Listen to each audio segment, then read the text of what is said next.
आदरणीय कमांडर अशोक राउत साहब, ये संघर्ष का बहुत बड़े पैमाने पे विस्तार करने वाले हमारे वीरेंद्र सिंह जी, ये दिल्ली के राष्ट्रीय सचिव बहुगुणा जी, राणा जी, अपने राजू जी और आप सभी भाइयों, आपको सबको प्रथमतः मैं वंदन करता हूँ, नमन करता हूँ। संघर्ष का परिणाम सब चाहते हैं, कभी भी संघर्ष का परिणाम सब चाहते हैं। आधे तो घर से बैठे बैठे ही चाहते हैं संघर्ष का परिणाम कुछ निकल जाए और हम लोग उसके हिस्सेदार बन जाए। संघर्ष का प्रयास जो है वो करने वाले बहुत कम लोग होते हैं। मैं इसलिए आपके प्रति कृतज्ञ हूँ, अपने कृतज्ञ है या आपका कृतज्ञता इसलिए व्यक्त करता हूँ कि आप लोग प्रयास करने वालों में से हैं। जो लोग इतने शॉर्ट पीरियड में सवेरे नोटिस निकाल दिए और मीटिंग को हाजिर हो गए, तो मैं ये समझता हूँ कि यही जो है, यही सब जो जड़ का काम करते हैं यही लोग हैं। और इन्हीं लोगों की वजह से पूरे देश में आज तक के जितने आंदोलन हो गए, तो उन सब का वो क्या बोलते हैं उसको बैकबोन वही लोग हैं।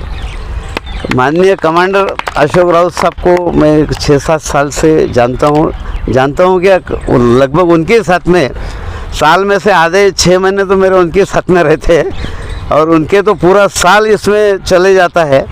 2-4 दिन घर को रहते हैं, फिर कोई आंदोलन, फिर कोई सभा, ऐसे रहते हैं। आंदोलन, एक भी आंदोलन ऐसा छोटा नहीं जो साहब ने किया नहीं। इसके पीछे एक ही वजह है कि आप लोगों को, यानी मैं भी शामिल हूँ उसमें, जो पेंशन मिलता है इतना कम मिलता है।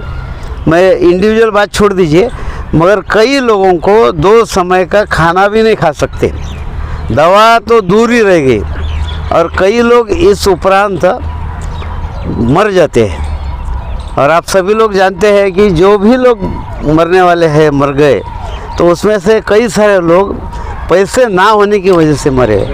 और लोग ये इंडस्ट्रियल सेक्टर में काम करने वाले इतने अच्छे होते हैं, कभी भी किसको पूछो राणा जी कैसी क्या बात है, कैसे हो, तो सब बोलते बहुत अच्छे हैं, इतने बड़े दिल वाले होते हैं। ये पैसे वाले लोग जो है, मैं EPF की तरफ इशारा हूँ मेरा, सरकार जो है, तो ये कभी नहीं बोलेंगे अच्छे है, ये यही बोलेंगे कि हमारे पास पैसा नहीं है। अभी साहब ने पैसों का हिसाब भाई साहब बोल रहे थे, तो थोड़ा सा मैं उस पर प्रकाश डालता हूँ, ज़्यादा समय नहीं लूँगा। अपने 9 लाख कोटी जो है तो कॉर्पस है EPFO के पास में। अपना जो कंट्रीब्यूशन आता है, जो सब्सक्राइबर है, वो करीब 1 लाख कोटी कंट्रीब्यूशन, हाँ 1 लाख करोड़ कंट्रीब्यूशन आता है। और उतना ही जो रिटर्न्स आता है, उतना ही रिटर्न बोलते ब्याज बोले तो उतना ही आता है। और हमें जो पैसा लगना है, हमारी डिमांड अगर फुलफिल हो गई तो वो सिर्फ ब्याज में हो सकती है। तो ये इसका हिसाब है, तो हिसाब रफली दिया मैंने।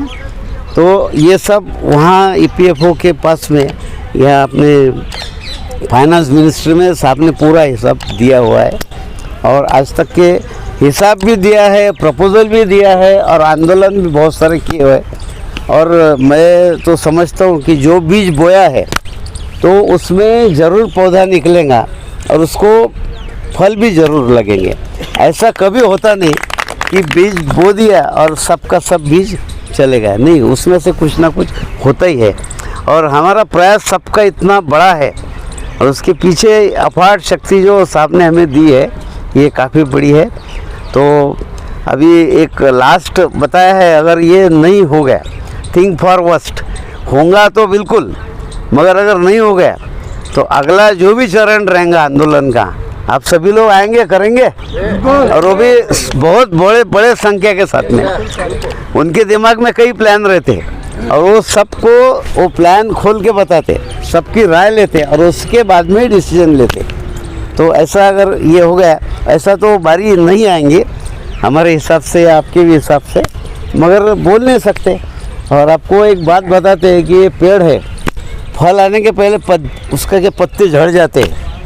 तो ऐसे ही हमारे इतने सारे आंदोलन किए, अब ऐसे आखिरी में लगता है कि पत्ते झड़ गए, झाड़ सूख गया क्या, मगर उसके के बाद नए पत्ते आते हैं और फल लगते हैं। ऐसा ही शायद हमारे आंदोलन का, हमारे डिमांड का कुछ अच्छा होने वाला है। तो आप सबके मैं आभार व्यक्त करता हूँ। और जो मीडिया आई है तो उनके भी आभार व्यक्त करता हूँ। चलो धन्यवाद। सर